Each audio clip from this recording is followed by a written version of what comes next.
I'll go high. I have wings. Why would I go low?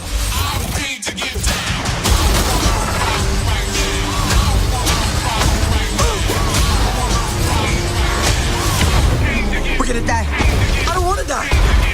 We didn't die!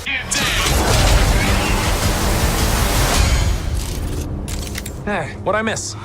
We were just tiny. It takes two to make a thing go right.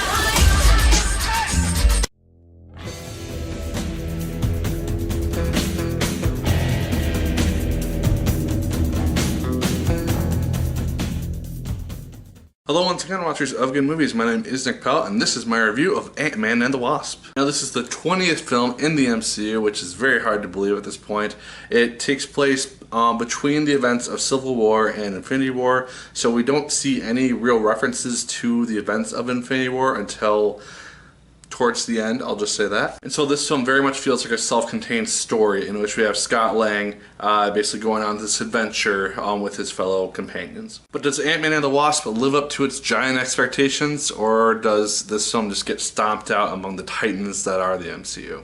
Let's find out. So like I said, this film starts out after the events of Civil War, and we have Scott Lang confined to his house on house arrest. He has 3 days left until he's free to go about his probation, essentially. And as you expect, he eventually runs into Hope and Hank, and they basically take him on this kind of adventure, per se, to try to rescue Hope's mother from the quantum realm, where she has been lost in for the last 30 years. Along the way, they run into a woman who is able to basically phase uncontrollably, and they call her Ghost.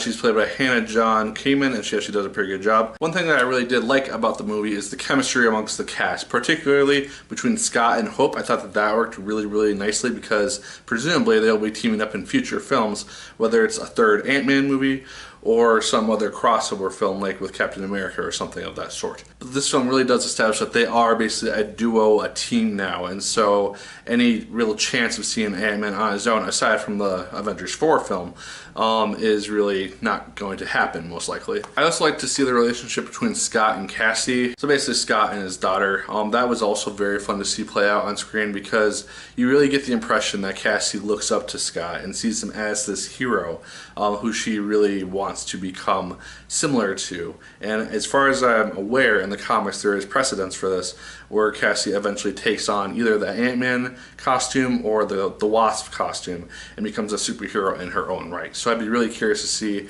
if sometime in the MCU, when they begin to introduce much younger heroes, like Miss Marvel and a younger Iron Man and things of that sort, if they eventually introduce Cassie Lang as the next incarnation of Ant-Man or the Wasp. That'd be really interesting to see.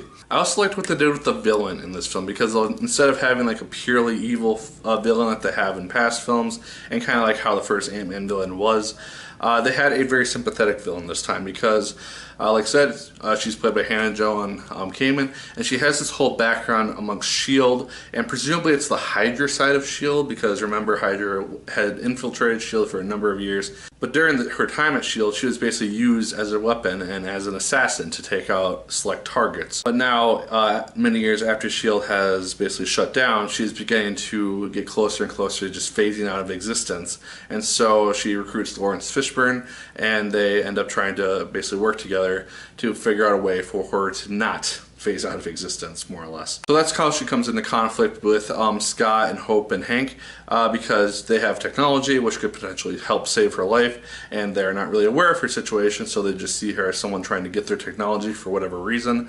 And so I kind of wish they would have had just a scene somewhere where this is all kind of explained and it's resolved, and so a lot of the conflict amongst them in the movie didn't necessarily seem all that required. And that kind of moves me into my negatives of this film, which I do have a few of. First off, it can be kind of slow, and this might not be fair compared to like the last 3 Marvel films that we've had, which have just hit the ball out of the park, in my opinion, with Thor Ragnarok, Black Panther, and Infinity War. But this film is a much lighter film, and it does not have nearly as much action or drama or things which are vastly interesting to the MCU as a whole in this film.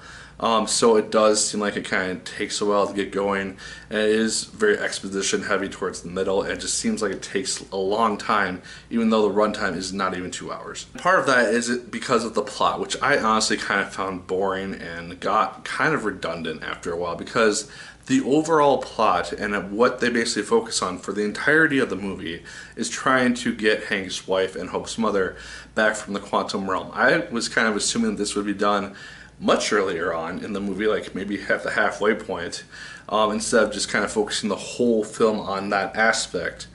And then just kind of have the film wrap up after that conclusion, whatever it may be. So I almost wish that they would have had that whole event take place, tried to get her either successful or not, but because they opened up the quantum realm, created this portal, some sort of massive situation comes out of that, and maybe the ghost character is affected that way, and so she blames Hank and Scott for her condition, and we just see that whole thing take place because of that. That would have been a lot more of an interesting plot, at least in my opinion.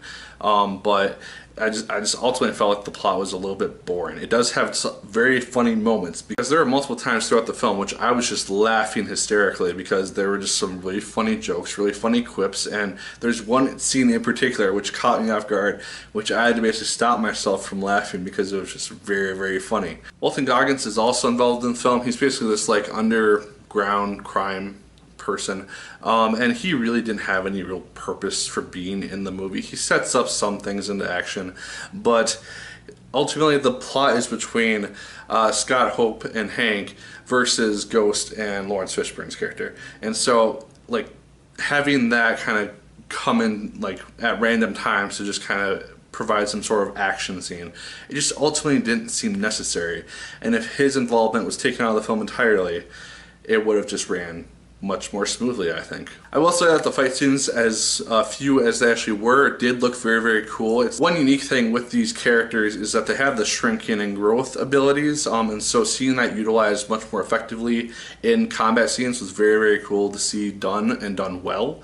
Particularly with the Wasp character, I thought that she had a very badass introduction to her fighting style and just how she was kicking ass against bad guys. And I just want to also mention Michael Pena. He's also, as you guess, reprising his role in this movie. He is also very, very funny, adds a lot of comedy to the role, and just is responsible for a lot of the laughs that I had throughout this movie, especially when he does kind of his story mode thing again from the first film, where he just like explains something which is happening and voiceovers the main characters. It's just very, very funny to see play out. And then lastly, there are two post-credit scenes. Well, like there's a mid-credit scene and then a post-credit scene. You really only need to be there for the mid-credit scene. So basically after the colorful credits, there's a scene which takes place, which does tie into Infinity War.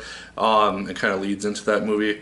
And then the post-credit scene, it's more just kind of a for fun thing, like the last couple ones have been. But yeah, overall, I thought that Ant-Man and the Wasp, it was fine. It wasn't a bad movie by any means, but it just didn't live up to basically what Thor Ragnarok, Black Panther, and Infinity War were as movies. But it's a good time. I think if you're a fan of the MCU, you'll have a perfectly good time with it. It's very, very funny, like I said. The plot's just a bit weak and just kind of runs on longer than it needs to, and it just seems like this movie is put in place to introduce some concepts such as the quantum realm, and other things of that sort, and maybe setting up for Phase 4 as well as for Avengers 4. And so it just didn't necessarily feel like an essential Marvel movie, which is what I've seen a lot of people also say. But those are my thoughts on Ant-Man and the Wasp. Let me know your thoughts on it down in the comments down below. Did you like it as much as I did? Did you hate it more than I did? Let me know. Like, favorite, comment, and subscribe. Once again, if you so choose, I appreciate it immensely. Make sure to check out my written reviews. The link for that is in the description down below, where I review video games. And once again, my good people, my name is Nick Pell. And once again, keep on watching.